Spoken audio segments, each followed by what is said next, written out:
Una akong umattend sa GCSGO Taguig 2010 anniversary nila noon sa may PNP harap ng kampo ng Marines. Masaya, napaka-welcoming ng mga tao doon. Encounter God Retreat sa Batong Dalig, Kawit, Cavite.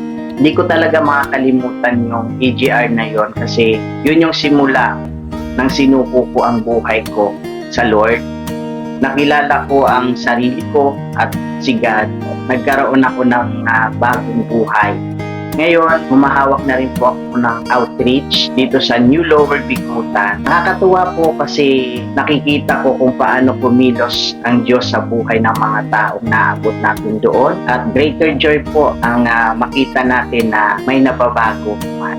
Continue lang po tayo na maglingkod sa ating Panginoon. To love God and to love people.